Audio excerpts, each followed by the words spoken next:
أعوذ بالله السميع العليم من الشيطان الرجيم بسم الله الرحمن الرحيم والصلاة والسلام على أشرف المرسلين سيدنا ونبينا مولانا محمد صلى الله عليه وسلم. Bonjour, aujourd'hui je dis bonjour à tous mes confrères musulmans qui nous écoutent. Aujourd'hui on va vous expliquer un hadith. Quel hadith? Le hadith qui s'appelle l'intention maîtresse de l'action. Innamal a'mal binniyat. عن أمير المؤمنين أبي حفص عمر بن الخطاب رضي الله عنه قال سمعت رسول الله صلى الله عليه وسلم يقول. Cet hadith-là qu'il a rapporté a été rapporté par Omar ibn Khattab. Abi Hafs, quand on dit Abi Hafs, cela veut dire que c'est un surnom qu'on a donné à Sidna Omar ibn Khattab. Il dit, j'ai entendu ça au prophète Muhammad sallallahu alayhi wa sallam. Il dit, les actions ne comptent que par leur intention. Tout ce que toi tu dis, c'est ton intention qui compte. Si ton intention est mauvaise, votre action ne sera pas acceptée par Dieu. Chaque être humain, tu es récompensé par rapport à ce qui par rapport à ton intention. Si ton intention n'est pas bonne, votre récompense ne sera pas bonne aussi. Voilà. C'est lui qui son hijra, son exil de Médine à la Mecque. Si toi tu fais ton exil pour Dieu et son messager, alors c'est Dieu qui va te récompenser. C'est son messager aussi qui va accepter ton hijra. Voilà. Mais au moment où hijra tout s'est dit, donc son exil de Madine, de la Mecque à la Madine, et il a dunya. Toi tu fais ça pour avoir quelque chose de cette vie-là, de cette vie mondaine-là. Voilà. Tu ne cherches pas l'agrément de Dieu, tu ne cherches pas l'agrément du prophète sallallahu alayhi wa sallam. Tu ne cherches qu'avoir de l'argent ou non. Tu cherches avoir cette vie-là, la vie là que nous on est en train de mener. C'est ce que tu cherches l'argent. Alors, ou non, une femme, tu es parti à la Médine pour avoir une femme que tu as vue là-bas. Mais en tant que non-musulman, tu ne peux pas avoir cette femme-là. Alors, tu t'es immigré vers Médine pour avoir cette femme-là. Alors, votre immigration d'une femme qu'il épouserait n'aura été que pour le but pour lequel il sera exilé. Ça veut dire que le but que tu as, l'intention que tu as, tu seras récompensé par rapport à cette intention-là. Si votre intention, c'est pour épouser une femme, alors c'est ça qui va déterminer votre récompense. Si votre immigration, c'est pour avoir l'agrément de Dieu et de son prophète, alors tu l'auras aussi. Bon, donc, cette hadith-là on vous explique, quand on dit, le moral islamique fait de l'intention une condition indispensable de validité de l'action. Tout le travail qu'on fait. L'islam nous dit que l'intention dans le travail, dans la prière, tout ce que tu fais, il faut que votre intention soit bien d'abord. Si ton intention n'est pas bonne, comment Dieu va accepter ton travail? On dit, il y a trois personnes. Les trois personnes qui sont... je vais vous expliquer trois personnes. Les trois personnes, il y a un savant, quelqu'un qui connaît tout. Rajulun, Qara al-Qur'an, wa allama nasa. C'est quelqu'un qui a lu le Coran. Il a enseigné. Il vient avec beaucoup de travail qu'il a fait. Il a enseigné pas mal de gens. Dieu va lui demander, toi, je t'ai donné le Coran, tu connais le Coran, tu l'as récité. Il a dit oui, mais comment tu as travaillé avec ton Coran que tu as su? Il dira à Allah, j'ai enseigné les gens, j'ai informé les gens. Dieu va lui demander, tu as fait ça pourquoi? Il a dit que je le fais pour toi. Dieu lui dira non, tu n'as pas fait pour moi. Tu l'as fait pour que les gens disent que tu es un savant, tu es quelqu'un qui lit bien. Alors, C'est ça qui a déterminé votre cause. Votre intention n'était pas bonne. Dieu va le prendre, il va le mettre à l'enfer. Pourquoi? Parce que son intention n'était pas bonne. Il n'a pas fait ça pour Dieu. Alors, on va ramener aussi un autre homme. C'est qui? Un homme qui est riche, qui a eu beaucoup de l'argent dans sa vie. Il a donné le monde, il a donné l'argent aux gens. Après, Dieu va lui demander, il dit, mais moi je t'ai donné l'argent. Je t'ai donné beaucoup de richesses. Comment tu as fait? Il a dit, j'ai aidé les gens, j'ai aidé les pauvres. Voilà. Mais il a dit, mais pourquoi tu as fait? Il dira à Allah, je fais pour toi, pour ton agrément. Dieu va dire non, tu n'as pas fait pour moi. Tu as fait pour que les gens disent que tu es quelqu'un qui est riche, tu es bien. C'est pour ça que les gens ont dit, maintenant, votre récompense, c'est l'enfer. Dieu va le mettre aussi à l'enfer. Mais la troisième personne, c'est qui? C'est quelqu'un qui s'est combattu sur les chantiers de Dieu. Il a fait le djihad jusqu'à ce qu'il est mort. Il était mort, martyr. Pour lui, c'est un martyr. Mais quand il est mort, Dieu va lui demander, qu'est-ce que tu as fait? Moi, j'étais un martyr. J'ai combattu pour Allah et pour la religion. Dieu va lui dire, non, tu n'as pas fait le combat pour moi. Tu l'as fait pour qu'on dise que tu es un homme qui est courageux. Tu l'as fait pour une autre chose. Tu as fait pour garder ton territoire ou non. Tu as fait pour une cause familiale ou non, mais tu n'as pas fait pour Dieu. Si tu avais fait pour Dieu, Dieu va te récompenser. Mais comme tu n'as pas fait pour Dieu, tu l'as fait pour qu'on dise que c'est un homme qui est courageux, qui a la force, qui peut tuer tout le monde. C'est ça qui a déterminé. Alors, Dieu va te prendre, il va te mettre à l'enfer. Ça veut dire que, à la amal bin niyat. Par exemple, on va revenir sur quoi? Sur la prière. La définition, la prière, quand tu pries, un musulman, Dieu nous a ordonné les 5 piliers de l'islam. Les 5 piliers de l'islam, ça commence par quoi? L'attestation de foi. L'attestation de foi, c'est quoi? C'est de dire Ashhadu an la ilaha illallah, je témoigne qu'il n'y a aucun autre Dieu digne d'être adoré que Allah. Wa anna Muhammadan Rasulullah, dire que Muhammad aussi, c'est le messager de Dieu et son serviteur. Alors, quand tu as cette attestation-là que tu dis, tu es devenu musulman. Mais quand tu es devenu musulman, ton premier rôle que tu dois faire sur la terre, c'est la prière. Parce que Dieu, quand il nous a créés, il a dit il dit, je n'ai créé l'homme et le diable qui est pour m'adorer. Cette adoration-là, ça commence par quoi? Par la prière.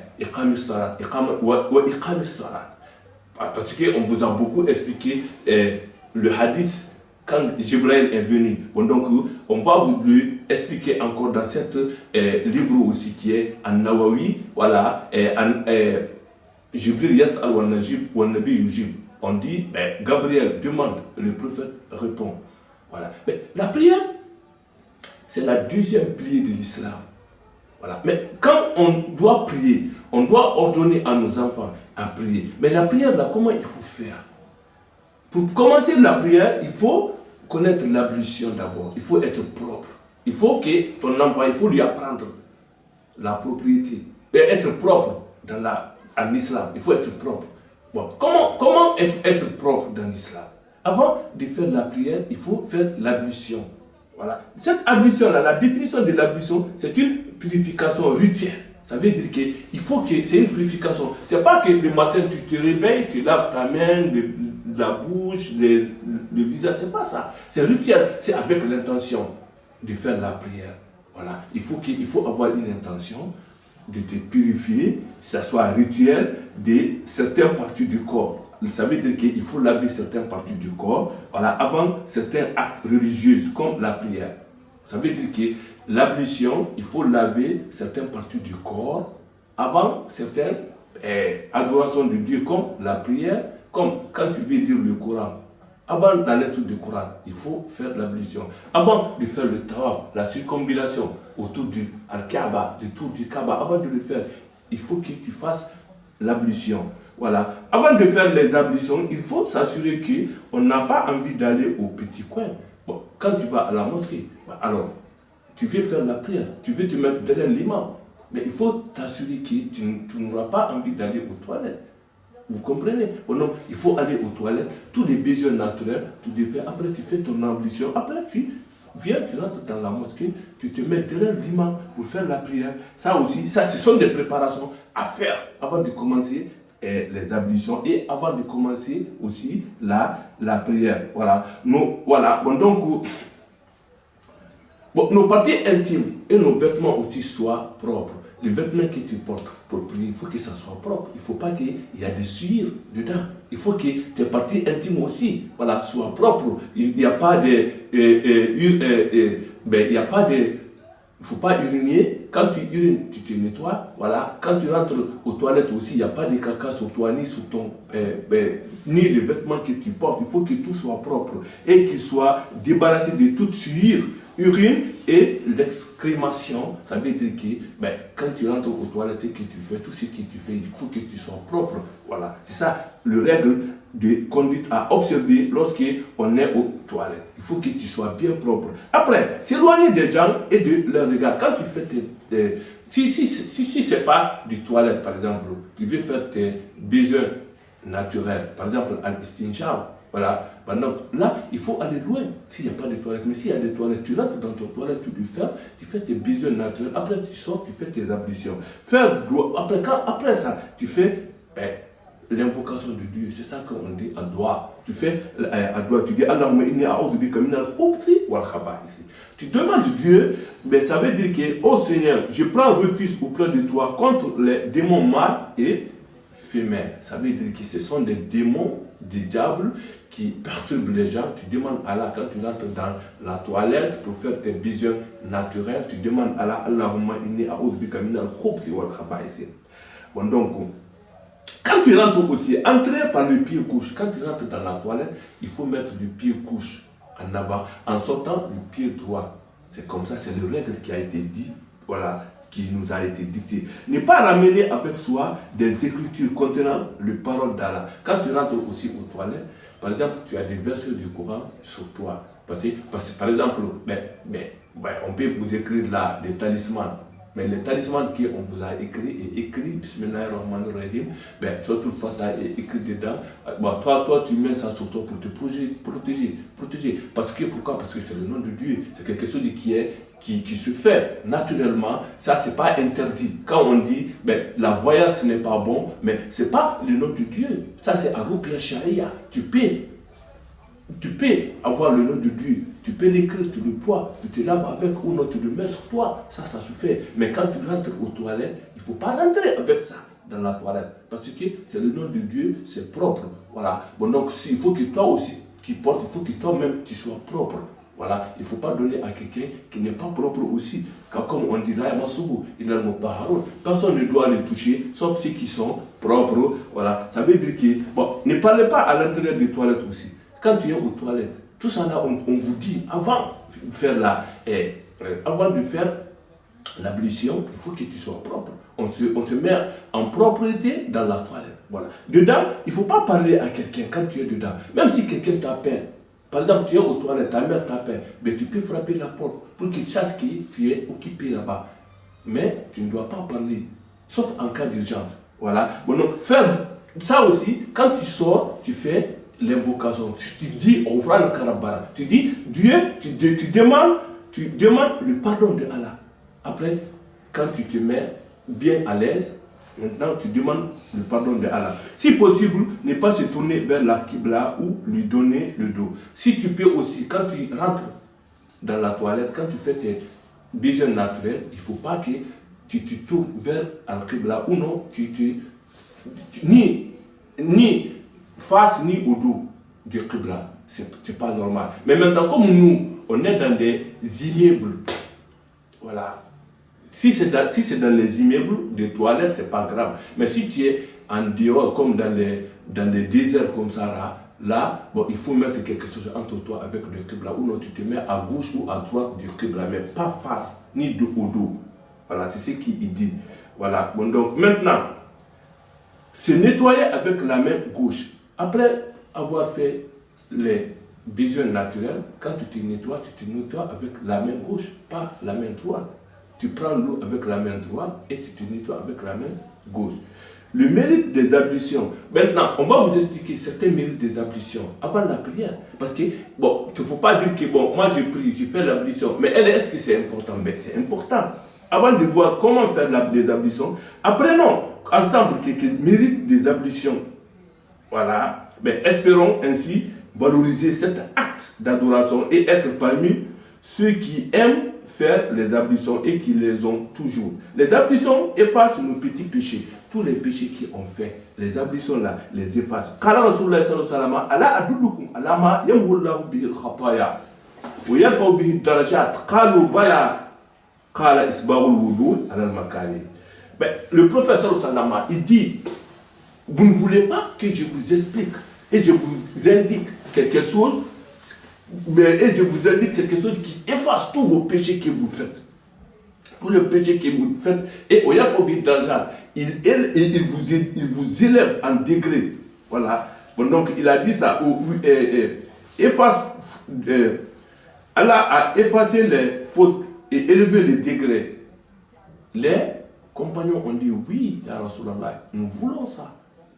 Que tu nous dis quelque chose qui va effacer nos péchés et nous faire élever en degré. Ça veut dire qu'il augmente notre degré.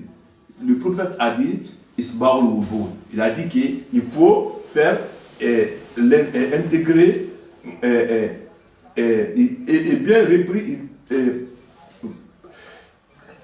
Il a dit Isbaul Wudu.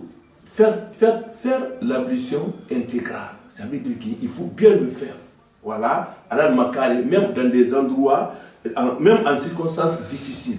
Par exemple, il fait froid, tu n'as pas envie de toucher de l'eau, voilà, mais tu le fais malgré que tu n'aimes pas toucher de l'eau froide à l'époque là, mais tu le fais parce que c'est un acte qui va te que tu seras récompensé. Voilà. Bon, tout ça là, ce sont des mérites, ce sont des importances qui, quand on fait, ce sont des choses qui doit nous inciter à faire les ablutions avant de faire la prière. Avant de faire la prière. Bon, le prophète, il a dit encore, celui qui fait les ablutions bien, il a fait bien. Tous les péchés qui se trouvent dans ton corps sortiront jusqu'à ce que tous les souillures qui se trouvent dans tes ongles, ça seront sortis. Tout ce que tu as fait comme du mal, ils vont tous sortir. Voilà. C'est Muslim qui a rapporté ça pour nous. Voilà. Bon, donc, maintenant, quand tu fais tout ça là, on sait maintenant l'importance de l'ablution avant la prière. Voilà. Maintenant, comment on fait l'ablution? Voici les ablutions en illustration. Comment on fait? Pour commencer l'ablution, il faut dire quoi? Il faut dire Bismillahirrahmanirrahim. Il faut faire l'intention aussi. Voilà, Aniya. Voilà. Mais parce que Aniya, il y en a qui disent tu n'es pas obligé de dire Aniya. Parce que tu sais que tu vas faire l'ablution. Mais quand il y en a, on dit qu'il faut le faire dans ton cœur, mais pas en prononçant. Mais moi je dis, tu peux prononcer, tu peux le faire l'intention aussi dans ta tête aussi. Tous les deux là, c'est bon. Bon, donc, après, tu dis Bismillahirrahmanirrahim. Quand tu oublies de dire Bismillahirrahmanirrahim au début, tu peux le dire à la fin. Quand tu dis ça, après, tout ça là, laver la main 3 fois. Tu laves ta main comme ça là, 3 fois. Voilà, jusqu'au poignet. En n'oubliant pas de faire pénétrer l'eau entre les doigts. Il ne faut pas oublier de faire pénétrer l'eau entre tes doigts. Tu laves bien. Voilà. Mais quand tu finis ça, 3 fois, voilà, mettre de l'eau dans la bouche et gouiller et ensuite la rejeter. Voilà. Tu mets l'eau dans ta bouche, tu le laves bien. Après, tu jettes l'eau là, l'eau sale là. Ça aussi, tu le fais 3 fois. Après, aspirer l'eau par les narines. Voilà, tu mets l'eau dans ton narine. Voilà, avec la main droite, tu prends la main droite comme ça là et tu le fais sortir avec la main gauche. Voilà, la rejeter par la main gauche 3 fois. Voilà, dans ton nez. Voilà, laver 3 fois le visage aussi. Après tout ça là, maintenant, parce qu'on dit, l'eau qui n'est pas souillée a 3 règles. Le premier règle, c'est quoi? Il faut que l'odeur soit bonne. Tu as goûté l'eau dans ta bouche. Tu sens maintenant si l'odeur a changé, et si le goût est changé, tu peux savoir. Voilà. Quand tu le mets dans ton nez aussi, voilà, tu sauras, tu vas sentir quand même s'il y a une odeur qui n'est pas bonne. Bon, par rapport à tes yeux aussi, tu vas voir l'eau aussi, si le couleur a changé ou non. Les 3 choses là, Allah, le couleur, le goût et l'odeur. Si les trois là ne sont pas changés, ça veut dire que l'eau que j'ai en train de faire l'ablution est propre et bien aussi. Bon, donc maintenant, je commence l'ablution comme Dieu a dit. Ya ayyuhalladhina amanu idha qumtum ila salat fawsilu wujuhakum wa aydikum ila al-marafiq wamsahu bi ru'usikum wa arjulakum ila al-ka'bayn. Dieu a dit, mais vous les musulmans, vous qui croyez à Allah, vous qui portez la croyance, quand vous êtes prêts à faire la prière, voilà, fawsilu wujuhakum, lavez vos visages, wa aydikum et vos mains, il a le marafiq jusqu'à le coude. Et frottez vos têtes aussi, et votre pied, il a le ka'ben, jusqu'à les chevilles.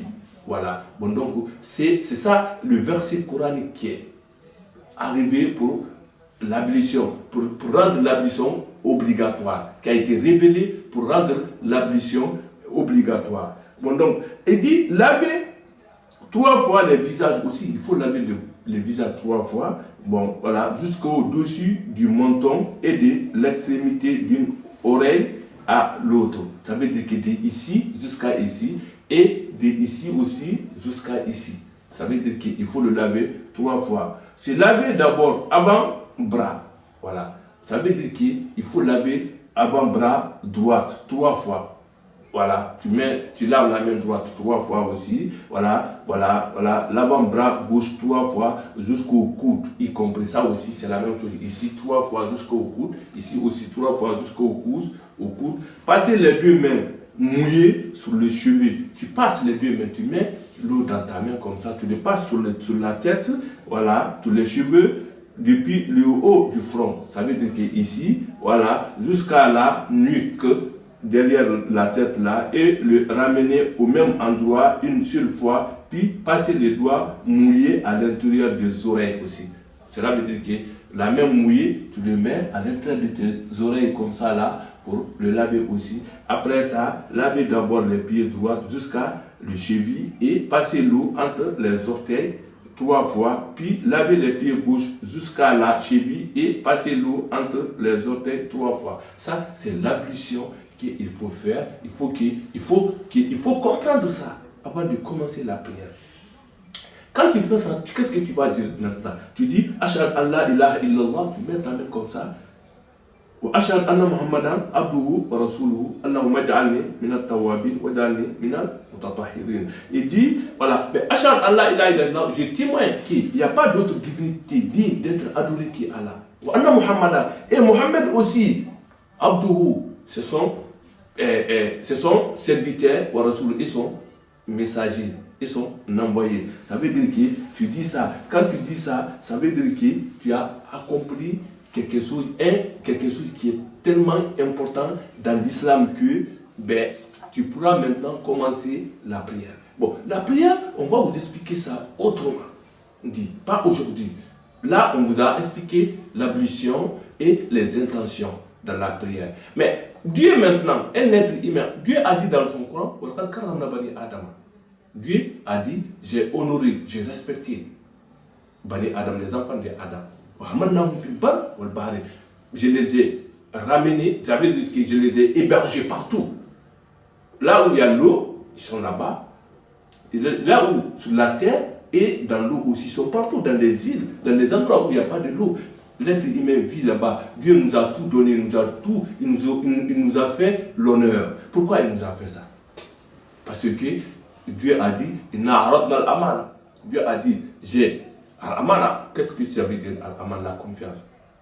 Voilà. La confiance, Dieu a présenté la confiance. Il a dit, ça c'est la confiance, qui peut le prendre? Moi je viens là, je dis, bien j'ai quelque chose à faire, mais qui? J'ai confiance à qui? Qui peut le prendre, le faire comme je veux, comme je vous demande? C'est ça veut dire qu'il y a Al-Amana, la confiance. La confiance, c'est quoi? C'est if'al wala taf'al. Fais ça, mais ne fais pas ça. Si tu fais ça, je vais te récompenser. Si tu ne fais pas, tu vas aller à l'enfer. Voilà, c'est ça, Al-Amana. Il y en a qui disent que aussi c'est la prière aussi. Voilà, c'est aussi Al-Aql. Dieu t'a donné. Et Al-Aql, l'intelligence aussi. Ça fait partie de Al-Amana. Cette intelligence-là qui te permet de distinguer entre le bon et le mauvais. Dieu a présenté ça. Mais au ciel, et la terre. Ils ont dit, mais nous, on ne peut pas porter ça. C'est lourd. Voilà. Mais nous, on préfère être à ta disposition. Ce que tu nous dis, on fait ça. Mais on n'a pas besoin de cet acte-là et d'intelligence-là. Mais Dieu a dit, ça. L'homme l'a porté. Voilà. Mais l'homme a accepté cette amana. Cette amana-là, c'est ça qui s'appelle l'adoration de Dieu. C'est pour ça que Dieu nous a créés. Alors, on doit l'adorer. L'adoration là, les premières adorations, c'est ce que je vous ai expliqué là. Ça commence par l'intention. Après, c'est la salat. Après, tu fais l'aumône. Après, tu fais le zakat. Après, aussi, le pèlerinage. Vous avez les moyens de le faire. Ça, ce sont des 5 piliers de l'islam. Quand on dit des piliers, quand on voit les grandes tours, les grandes maisons, les grands immeubles qui sont construits, ils ne sont pas construits comme ça. Mais il y a des piliers. Tu le soutiens. Alors, l'islam aussi, c'est ça. Il a des bases. Il a des piliers. Tu les supportes. Les premiers piliers que je vous ai expliqué là, c'est l'intention, l'attestation du foi et avoir une bonne intention dans ta prière et tout ce que tu fais et tous les travaux que tu fais. Et tu sens que tu le fais pour que Dieu te récompense demain. Tu ne le fais pas pour que les gens disent que lui c'est quelqu'un qui prie beaucoup, ou non lui c'est quelqu'un qui est généreux, ou non lui c'est quelqu'un qui a du courage. Non, mais tu fais pour Allah parce que Dieu t'a créé. وإذ أخذ ربك من بني آدم من ظهورهم ذريتهم وأشهدهم على أنفسهم ألست بربكم قالوا بلى. Ça c'est une promesse qu'on a fait à Allah. Depuis qu'on était dans le règne de notre père Adam, Dieu a fait sortir tous les enfants de Adam. Il les a mis devant lui. Après il a dit Alest birabbikum, c'est pas moi, votre Seigneur, votre Dieu, c'est moi qui vous a créé. Qalou, vous avez dit Bala, oui. Ça veut dire que l'être humain a accepté de n'adorer qu'Allah. Cette promesse-là, à Tawhid, on a ça entre nous et Allah. Bon, maintenant, aujourd'hui, moi je vous dis ça. C'est un verset du Coran. Le Coran nous a dit qu'on a fait une promesse entre nous et Dieu. Mais vous pouvez dire que moi je ne me souviens pas de cette promesse-là entre moi avec Dieu. Mais ça existe. C'est une promesse que tu as prise. C'est comme un enfant. Un enfant, tu es né, tu as 2 ans, tu as 3 ans.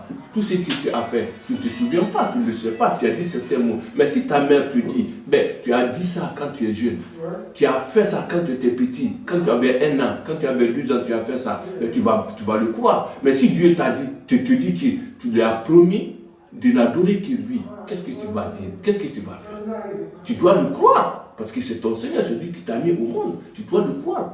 Tu dois comprendre ce qu'il te dit. C'est ça qu'il dit. C'est là, cette acceptation-là, quand on a accepté là, Dieu nous a honorés. Il a dit dans le Coran,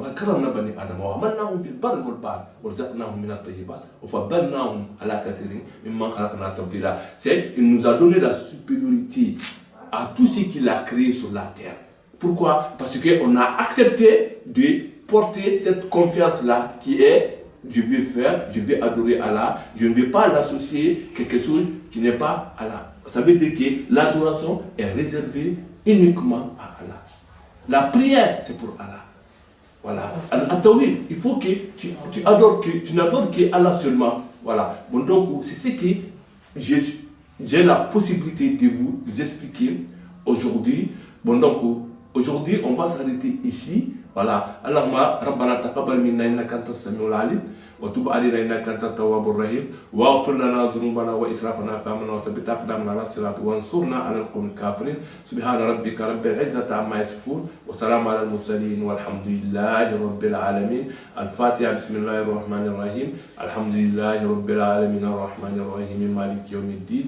إياك نعبد وإياك نستعين اهدنا الصراط المستقيم صراط الذين أنعمت عليهم غير المغضوب عليهم ولا الضالين آمين.